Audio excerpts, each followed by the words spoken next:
где мы читаем рассказ Говарда Лавкрафта «Болото Луны», где, в каких запредельных и мрачных краях пребывает сейчас Деннис Берри, не знаю. Прошлой ночью, когда он в последний раз находился среди людей, я был неподалеку от него и слышал, когда за ним пришли его душераздирающие крики. Крестьяне и полиция графства Мэтт не нашли ни Берри, ни остальных, хотя искали долго и упорно. Я же после всего случившегося содрогаюсь от ужаса всякий раз при кваканье болотных лягушек, и если в безлюдном месте меня вдруг неожиданно зальет лунный свет.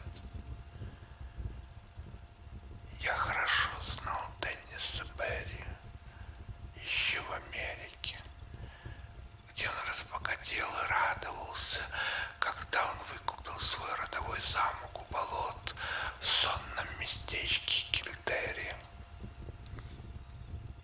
Там были его корни, и ему хотелось пожинать плоды своего богатства среди родных стен.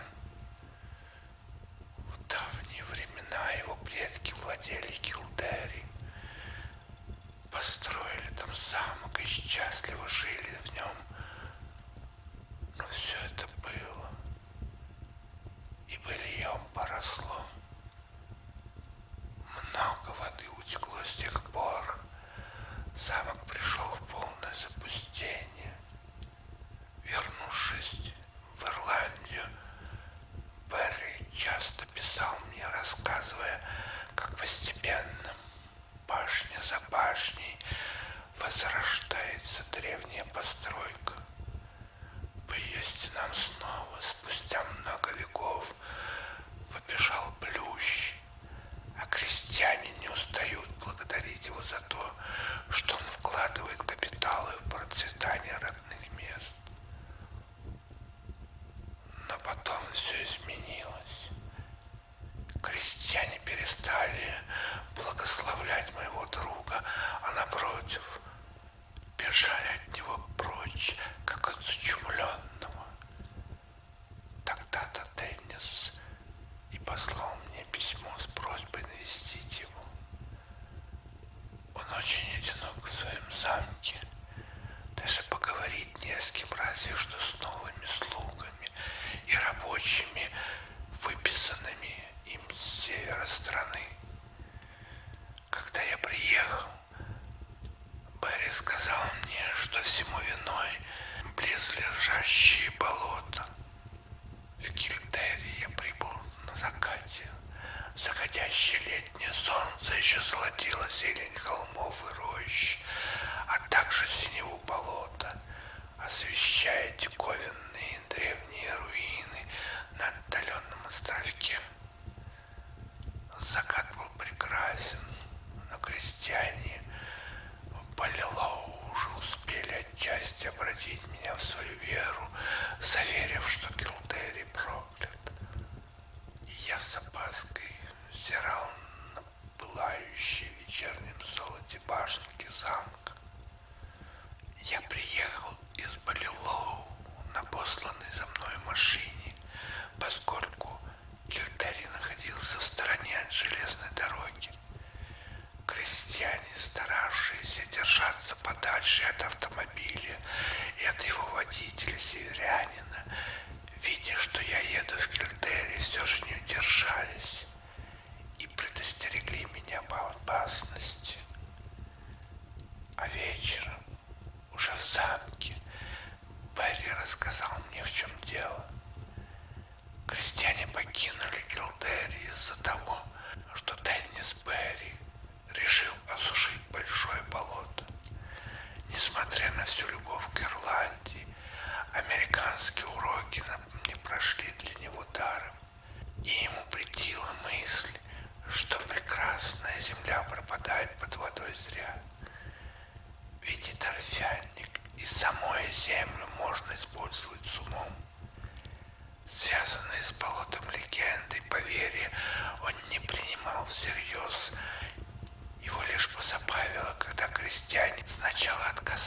участвовать в работах, а потом, увидев его упорство, прокляли своего хозяина и ушли в Баллилоу, захватив только самое необходимое. Тогда Берри пригласил работников с севера, а когда замок покинули слуги, ему опять пришлось выписывать новых людей. Теперь его окружают одни чужаки. Оттого-то, почувствовав себя одиноко, он и вызвал меня. Услышав в подробностях, чего испугали жители Килдери, я от души посмеялся вместе с моим другом. Очень уж нелепыми казались их страхи, связанные с поверьем в болоте и его угрюмом страже, дух которого якобы жил в тех самых древних развалинах, которые я видел на закате.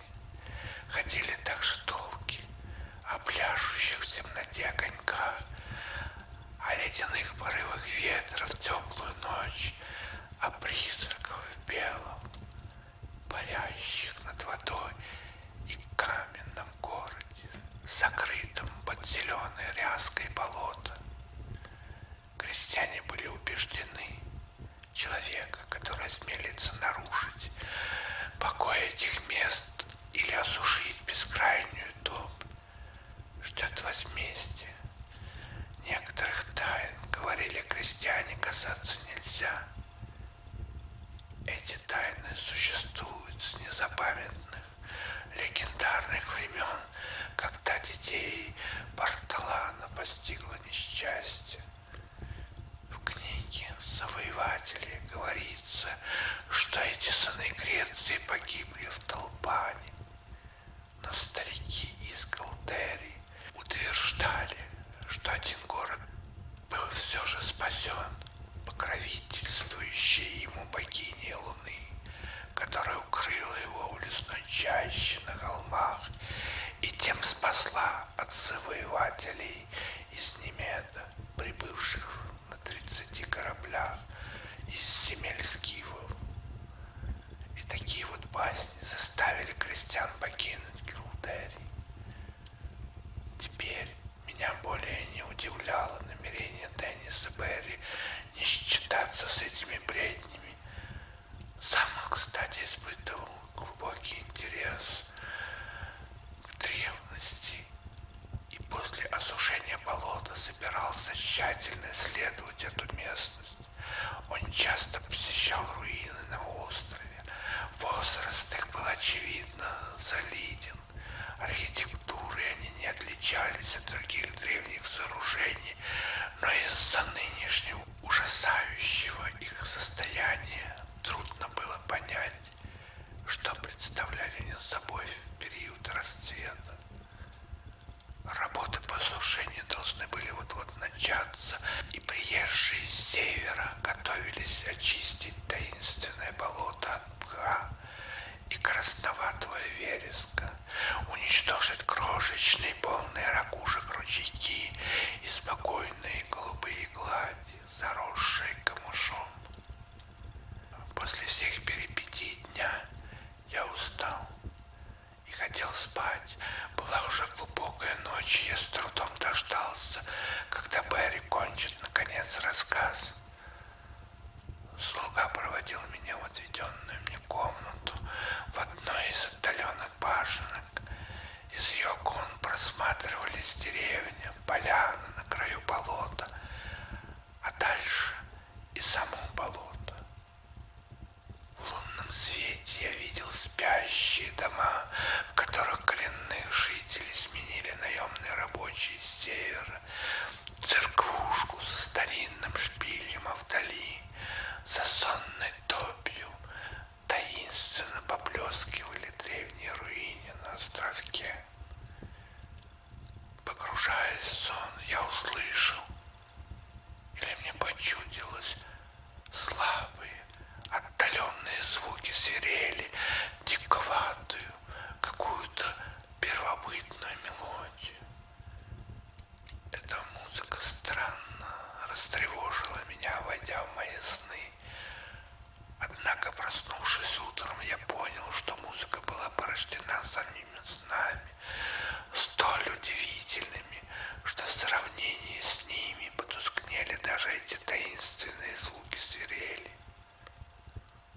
Видимо, под влиянием рассказанных Берри легенд мне приснилось, что дух мой витал над величественным, утопающим в зелени городом, где вымощенные мрамором улицы, виллы и храмы, статуи, резные орнаменты и надписи — все говорило о былом величии Греции. Мы посмеялись с Берри над этим сном, но мой смех звучал громче. Друг был обеспокоен поведением рабочих с севера. Они уже 6-й день подряд вставали очень поздно, двигались вяло, как в полусне. Вот и сегодня выглядели совсем не отдохнувшими, хотя накануне легли рано спать. Все утро я бродил по залитой солнцем деревне, заговаривая с рабочими. Никаких особых дел у них не было. Берри заканчивал последние приготовления перед началом работ, но на душе у всех было неспокойно из-за неясных тревожных снов, которые на утро забывались. Я тоже рассказал ему о своем ночном видении, однако оно оставило их равнодушными. Оживились они только, когда я упомянул о диковатой музыке. Им, помнится, тоже что-то такое слышалось. Вечером за обедом Берри объявил, что работы начнутся через 2 дня. Меня обрадовало это сообщение, хотя стало мучительно жаль всех этих мхов и вереска, ручейков и озер.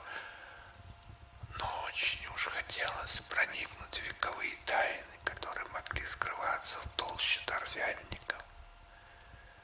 Этой ночью мне снова снился сон о поющих свирелях и мраморном городе, но он оборвался резко и пугающе. Я увидел, как на город в зеленой долине надвигается беда. Чудовищный оползень обрушился на него и похоронил под собой все живое. Не пострадал от жестокой стихии только стоявший на высоком холме храм Артемиды, где престарелая жрица луны Клеис лежала холодная и безмолвная, с короной из слоновой кости на убеленной сединами голове. Как я уже говорил, мой сон резко оборвался. Непонятное беспокойство не отпускало меня. Некоторое время я не понимал, сплю или бодрствую. Звуки свирели продолжали звучать в ушах. Однако, увидев на полу холодные блики луны и зарешеченные тенью готического окна, я понял, что все-таки нахожусь в замке Килдери. Когда же где-то вдали часы пробили раз, другой, мне стало окончательно ясно, что я не сплю. Но монотонное звучание свирели все же продолжалось. Странная древняя музыка, вызывающая представление о танцах сатиров на далеком Меланусе. Она не давала спать. И я, поднявшись с кровати, стал в беспокойстве бродить по комнате. По чистой случайности я подошел к северному окну и бросил взгляд на спящую деревню и на поляну у края болота. Я вовсе не собирался глазеть в окно. Смертельно хотелось спать, но звуки свирели так измучили меня, что надо было чем-то отвлечься. Однако увиденное, как громом, поразило мое воображение. На освещенной луной просторной поляны разыгрывался спектакль, который, раз увидев, не позабыл бы ни один из смертных. Под громкие звуки свирели, эхом разносящиеся над болотом, по поляне безмолвно и плавно двигались странные фигуры. Мерно раскачиваясь, они постепенно достигали в своем кружении такого экстаза, который охватывал в давние времена сицилийцев, исполнявших посвященный Деметре танец в ночь полнолуния перед осенним равноденствием неподалеку от океана. Открытые поля, сверкающий лунный свет, танцующие призраки, резкий, однообразный звук свирели. Все это вместе произвело на меня почти парализующее действие. Все же я отметил, что половину этих неутомимых танцоров составляли наемные рабочие, которые, по моим представлениям, должны давно были уже спать. Другую же, странные призрачные существа в белом, которых при доле воображения можно было счесть эфемерными наядами, живущими в озерцах, питающих болото. Не знаю, сколько времени простоял я у своего одинокого окна, глядя на это зрелище. Только в какой-то момент вдруг погрузился в глубокий, полуобморочный сон без сновидений, из которого меня вывел только яркий свет солнца. Моим первым порывом при пробуждении было пойти поделиться потрясшим меня сновидением с Деннисом Берри. Но при свете солнца все выглядело иначе, и мне удалось внушить себе, что это был только сон. Возможно, я стал подвержен галлюцинациям, но ведь не настолько же, чтобы потерять контроль над собой и полагать, что видел все это наяву.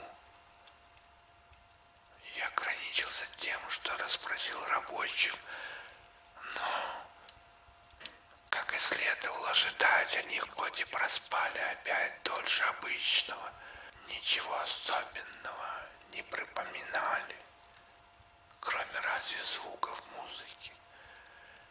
Я долго размышлял об этих странных звуках, гадая, не сверчки ли это завели свою осеннюю песню раньше положенного срока, смущая по ночам честных людей.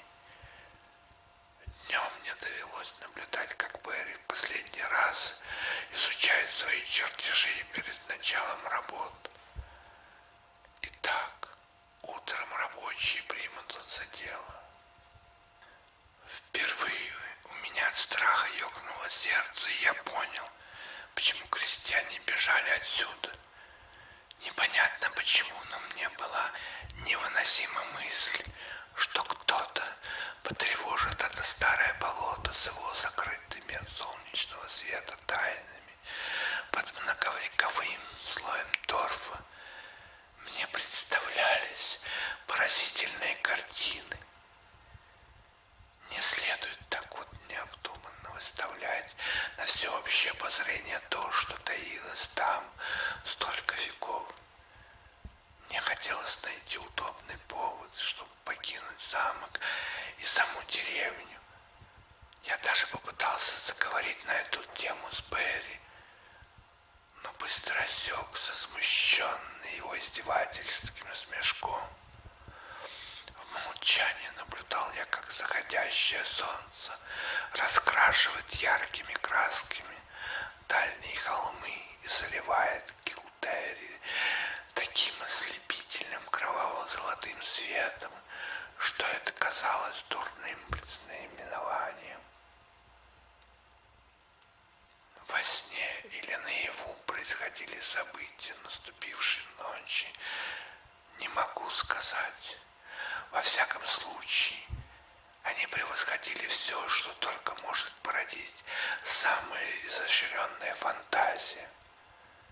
Я, например, не в силах представить каких-либо разумных объяснений, куда после этой ночи исчезли люди из замка и деревни. Я рано отправился в свою комнату, но полный тяжелых предчувствий никак не мог заснуть. Меня томило и зловещая тишина, парящая в этой отдаленной башне. Хотя небо очистилось, ночь все же стояла темная. Луна в те дни шла на убыль и всходила совсем поздно. Я лежал и думал о Деннисе Берри и о том, что случится с болотом, когда придет утро. И, наконец, довел себя до такого состояния, что был готов сорваться с места, взять машину хозяина и помчаться в Балилоу, прочь из этого проклятого места.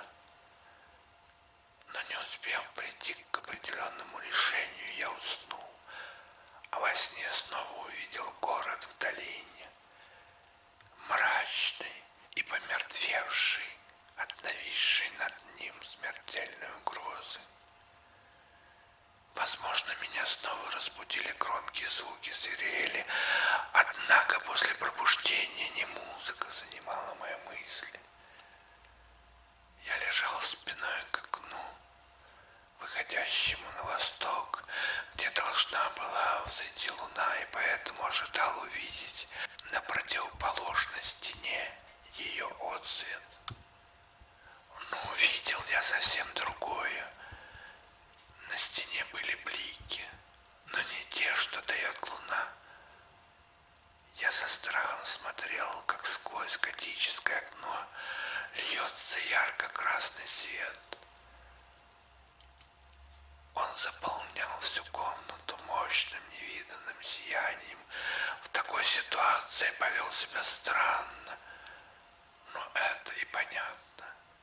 Только в книгах герой ведет себя расчетливо и разумно.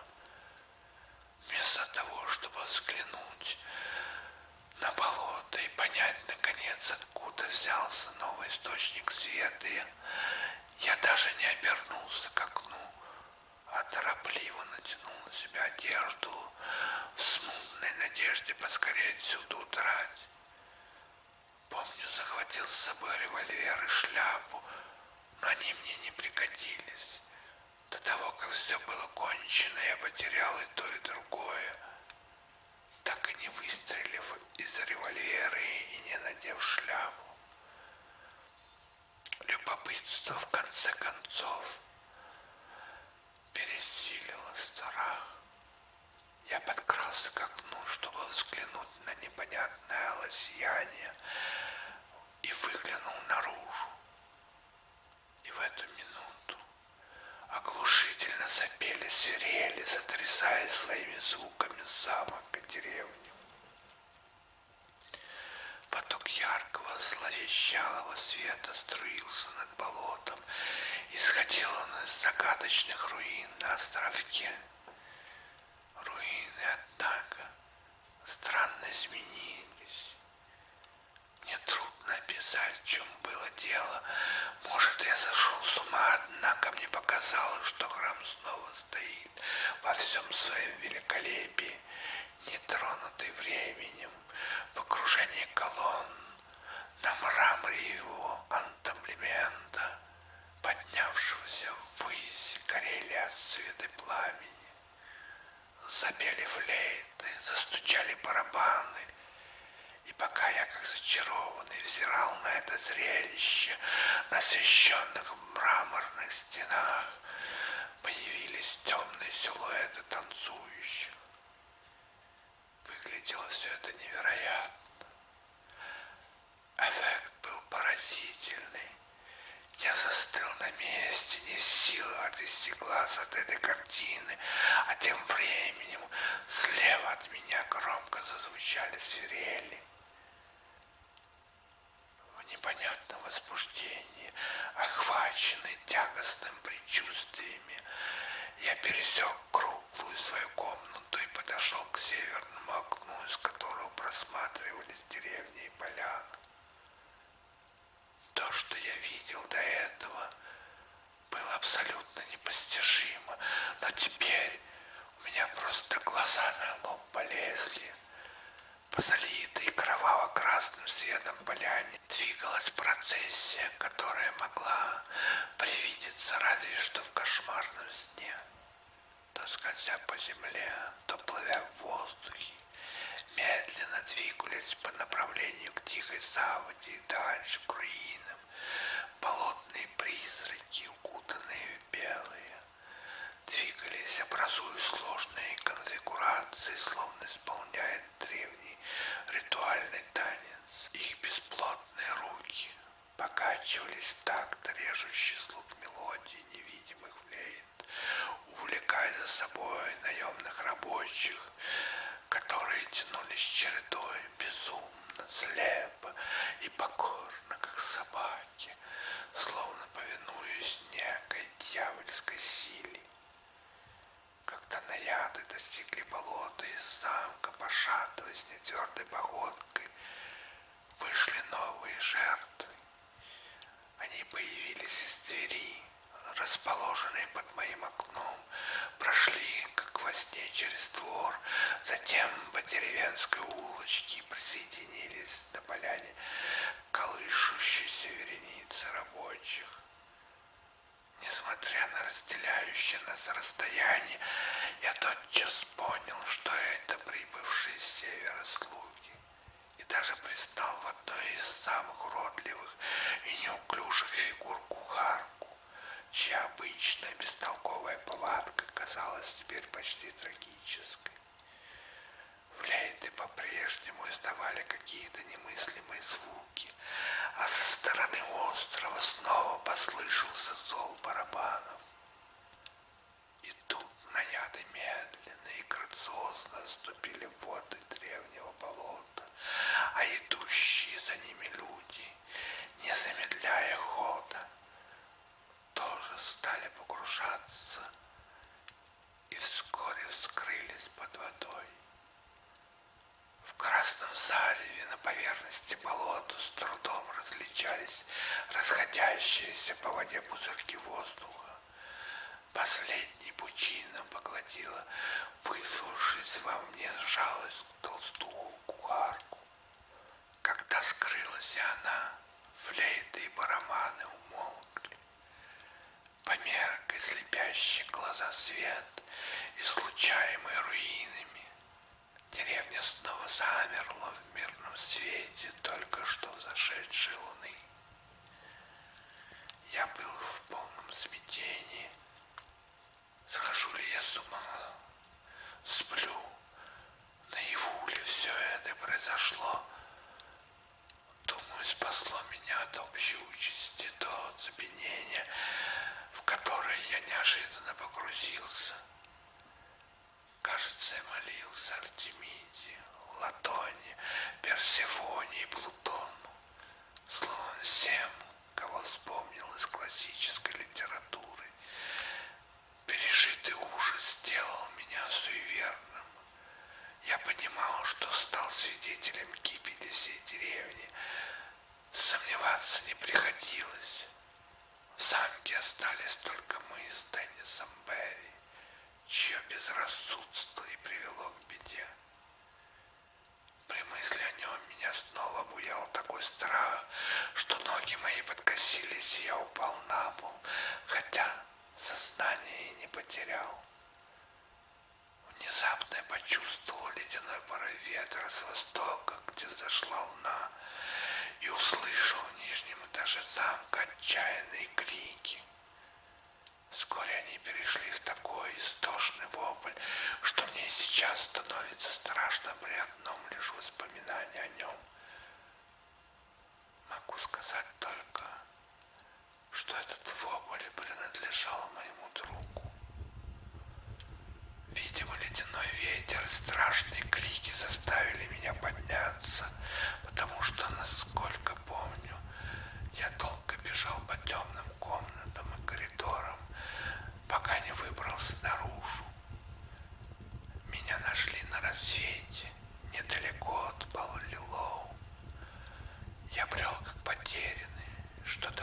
бормоча в полном беспамятстве. Последнее, что я увидел в Килдере, догнала меня. Несясь прочь от замка, я увидел столь чудовищную картину, что не забуду ее до конца дней своих. Она всегда встает у меня перед глазами. Если я оказываюсь лунной ночью неподалеку от болота. Итак, покинул проклятый замок и мчался вдоль берега, как вдруг услышал какие-то новые звуки.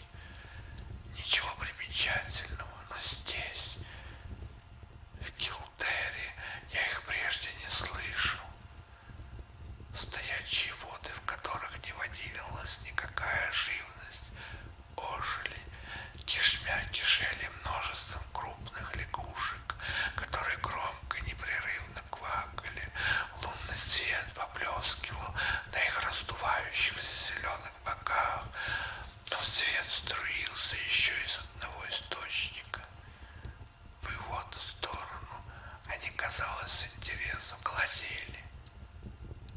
Я проследил за взглядом одной особенно жирной и уродливой лягушки и увидел такое, отчего окончательно потерял голову. От загадочного сооружения на островке протянулся к молодой луне слабо мерцающий луч, не отражавшийся в водах болота. А на этой мертвенно-бледной тропе я с замиранием сердца разглядел извивающуюся фигуру, неясную тень, слабо сопротивляющуюся невидимым демонам, которые тащили ее за собой.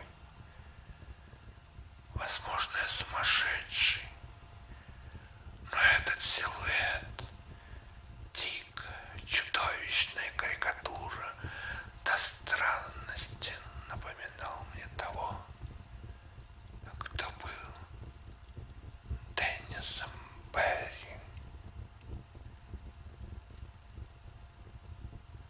Вот и закончился наш сегодняшний вечер, дорогой